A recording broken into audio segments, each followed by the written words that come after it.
Cette vidéo provient initialement d'un texte que j'ai écrit pour comparer les femmes occidentales féministes aux femmes de pays normaux comme la Thaïlande, le Vietnam, les pays d'Amérique du Sud, les pays d'Asie en général. J'ai décidé d'agrémenter mon texte, comme d'habitude, d'un court avant-propos théorique pour que tu mesures davantage les racines de la situation.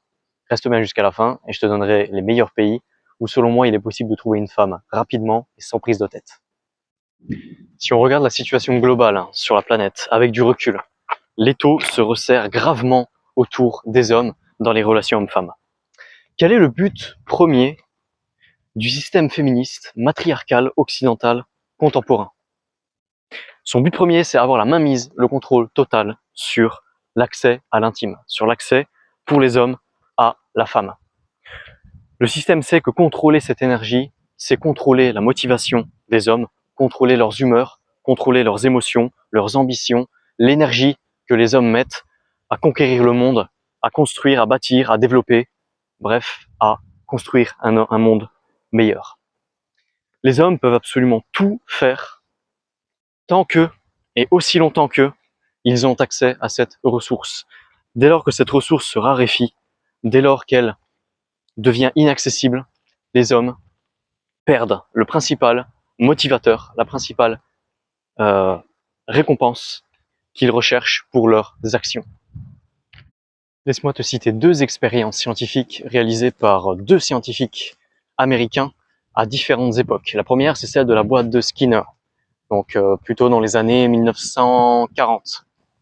Skinner, donc psychologue américain, a placé des rats dans une boîte et ces rats pouvaient, en effectuant certaines actions, par exemple appuyer sur un levier, pouvaient obtenir des récompenses comme de la nourriture, ou en effectuant une autre action, pouvaient être punis par une petite décharge électrique, par exemple, le sol était électrifié, ou pouvaient être punis en émettant un son strident, désagréable pour les rats.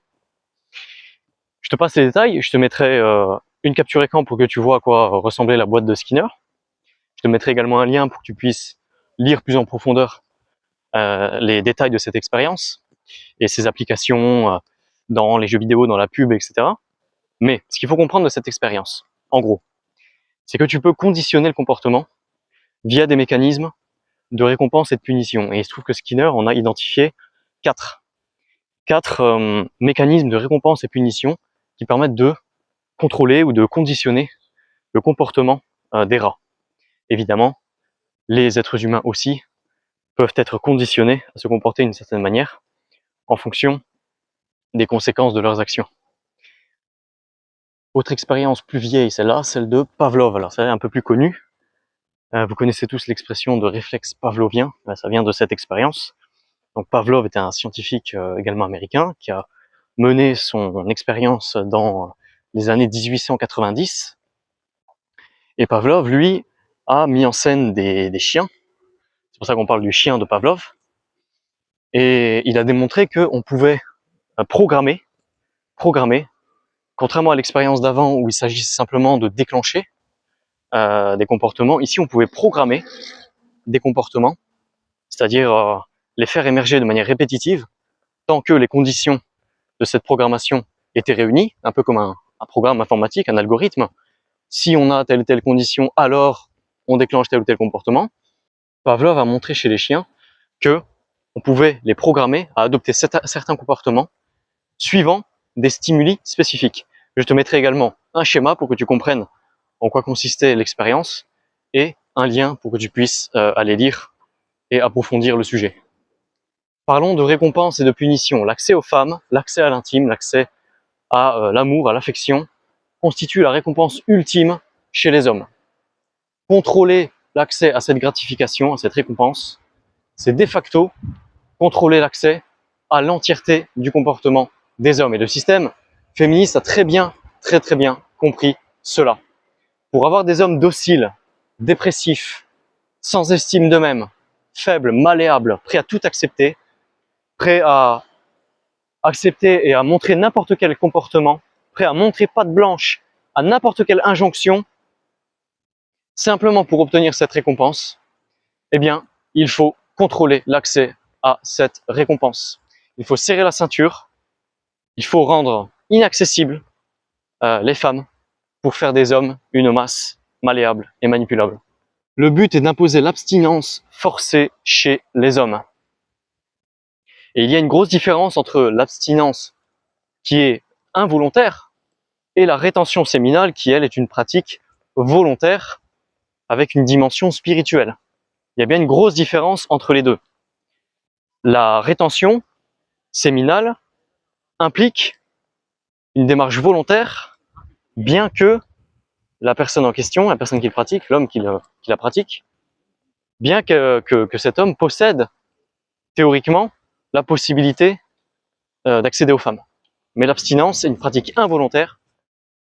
Une fois ces bases posées, laisse-moi te décrire concrètement ce que tu subis avec les femmes occidentales des pays matriarcaux ultra-féministes occidentaux. Lorsque tu t'approches d'une femme physiquement en 2025, pour la draguer, pour établir un contact physique, pour éventuellement établir un contact intime, il se produit une tension. Suite au scandale Weinstein, le scandale MeToo, etc., les scandales médiatisés qui sont en fait des faits divers, des micro-phénomènes, mais qui sont médiatisés, qui sont montés en épingle pour dépeindre le portrait d'un homme prédateur, d'un homme chassant la femme comme ça, de manière agressive et inconsidérée. Et là, ces scandales produisent une tension dans la société, une tension entre les hommes et les femmes, une tension qui n'a pas lieu d'être, puisque oui, les hommes sont faits pour aller au-devant et aller prendre la femme, au sens symbolique du terme, c'est-à-dire la conquérir, la séduire et la faire sienne. Oui, nous sommes programmés, les hommes sont programmés pour faire cela. Les femmes aiment les hommes qui prennent les initiatives, et malgré les discours féministes, il n'y a aucune femme qui aimerait s'occuper de tout, et ce sont en fait les premières à se plaindre lorsque les hommes, ironiquement, appliquent l'idéologie féministe de l'égalité et de ce que les femmes sont censées faire la même chose que les hommes. Ce sont les premières qui finissent par s'en plaindre. Donc cette tension se produit immédiatement lorsque tu essayes de t'approcher physiquement d'une femme en 2025. Dans notre société matriarcale et féministe, le message est clair. Homme égale danger. Homme égale prédateur. Quel est le résultat? Eh bien, des hommes frustrés qui n'ont pas accès à ce dont ils ont besoin pour fonctionner normalement et ce qui constitue leur motivation principale. Les femmes sont frustrées puisque les femmes aussi aiment la compagnie des hommes, mais sont bloquées dans leurs actions, sont bloquées dans leurs mouvements, dans leur comportement par des stimuli contradictoires en permanence. Donc le résultat, c'est que les hommes minimisent la quantité d'énergie qu'ils mettent dans les rencontres avec les femmes et finissent par s'en éloigner plus ou moins totalement. Et ce faisant, ils sont de moins en moins motivés. On se demande souvent, en constatant une certaine chute de l'Occident, ou une certaine perte de compétences, perte de motivation, perte de l'innocence qu'on pouvait trouver dans les années 90, on se demande souvent quelle en est la cause. Une des causes va irrémédiablement être que les hommes n'ont plus d'incitation à mettre leur énergie à aller vers l'autre, à bâtir, à construire, l'autre étant bien sûr la femme comme vous l'avez compris. Malgré cette névrose, les femmes continuent à vouloir l'attention des hommes. Elles continuent à vouloir les hommes, à être attirés par eux, évidemment. Alors elles s'habillent sensuellement, se font des tatouages dans des endroits très caliente, n'est-ce pas? Jouent les provocatrices, et quand finalement un homme l'aborde, elles se montrent hostiles. « Ne me traite pas comme un bout de viande », disent-elles.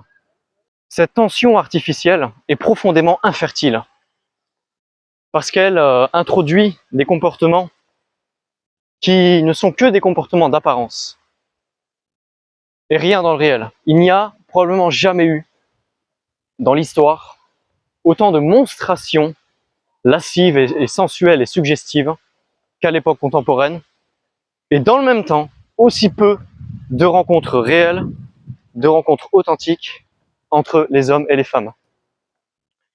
En Europe centrale où je suis, des études ont estimé qu'environ 50% de la génération Z était célibataire.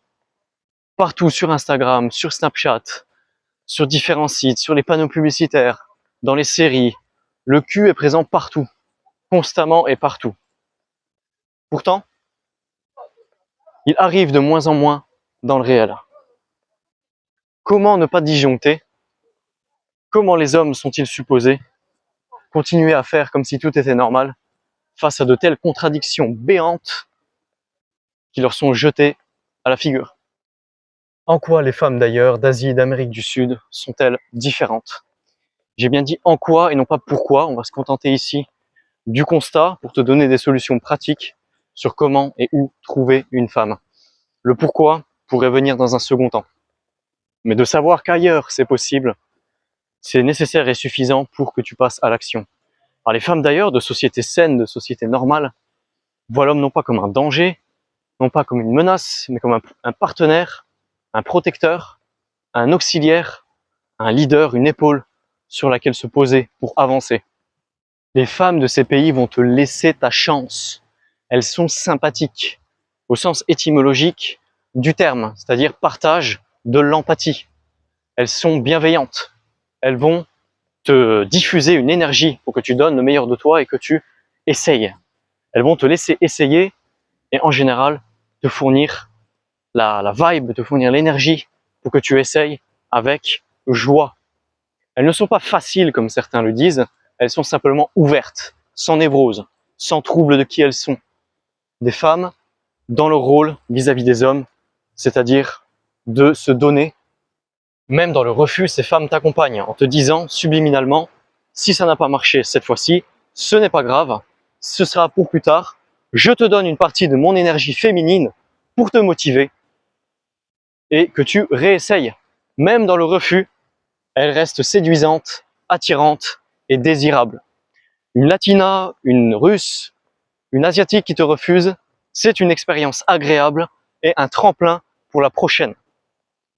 Voilà la différence fondamentale entre les femmes occidentales et par exemple les femmes latinas. Les femmes latinas sont tellement à l'aise avec leur corps, avec leur féminité, avec le fait biologique, physiologique, anatomique d'être une femme, c'est-à-dire à un moment donné d'accepter de se faire pénétrer, qu'elles sont capables de se donner et de se donner intensément, tellement intensément que le résultat est très simple.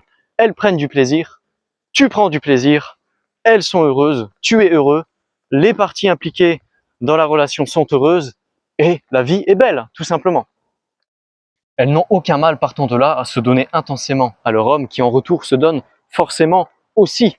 Imagine-toi en tant qu'homme être face à une femme qui donne toute son énergie, qui a envie d'être avec toi, qui te sourit, qui te chérit, qui s'occupe de toi comme personne ne s'est occupé de toi auparavant. Qu'est-ce que tu fais? Tu fais évidemment la même chose en retour. Donc cela crée un cercle vertueux, un cercle émotionnel vertueux où les deux parties impliquées sont heureuses, tout simplement. Et je vois de plus en plus de Français qui vont vers les femmes asiatiques, les femmes latinas, pour cette raison. Les femmes occidentales, malheureusement, à contrario, à l'époque contemporaine qui est la nôtre, sont en totale névrose avec leur propre identité biologique. Elles ne sont pas à l'aise avec leur corps, elles voudraient sortir de leur corps, le changer, le transformer pour contredire et pour effacer le fait biologique, le fait anatomique fondamental que, au bout du compte, elles se font pénétrer par un homme. Et cela est une névrose. Cela est une névrose tellement grande que la technologie est appelée à la rescousse via des opérations de changement de corps, de changement d'organes, qui consistent à commettre une ablation de l'organe originel avec lequel tu es né pour le remplacer par un organe artificiel créé à partir de graisse et qui s'active au moyen d'un liquide injecté dans la nouvelle urètre artificielle créée par cette opération qui permet d'obtenir une fausse érection.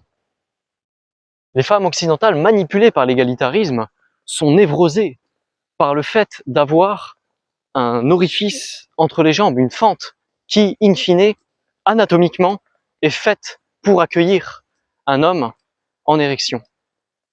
Qu'une femme soit PDG d'une grande entreprise, soldat d'élite du GIGN, capitaine d'une brigade de 50 hommes pompiers, in fine, quelle que soit ce qu'elle est, prix Nobel de chimie, directrice de travaux sur un chantier, in fine, elle se fait pénétrer, elle, et non pas l'homme qui sera ou qui partagera sa couche.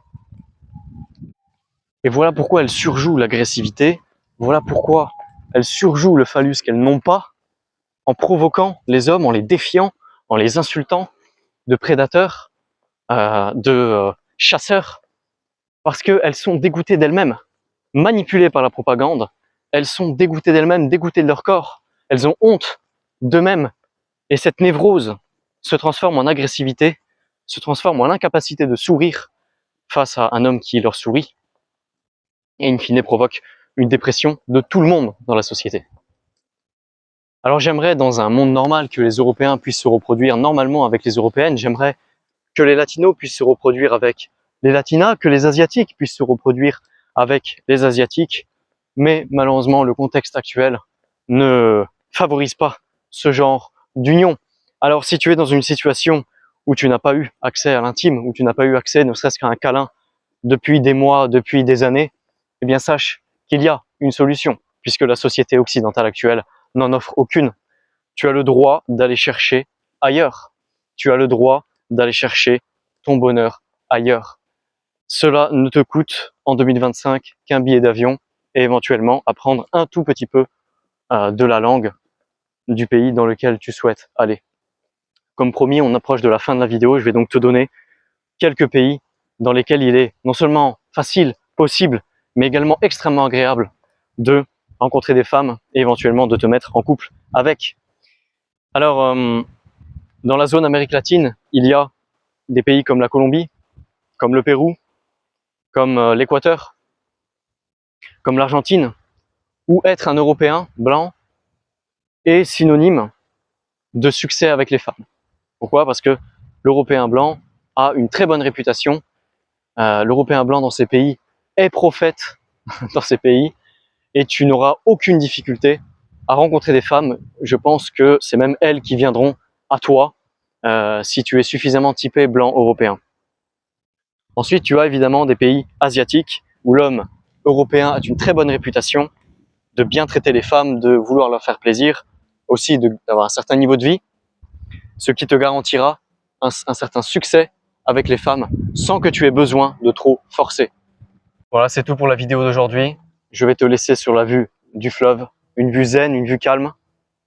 Je te recommande d'agir, n'attends pas, et je te dis à la prochaine. Ciao, ciao.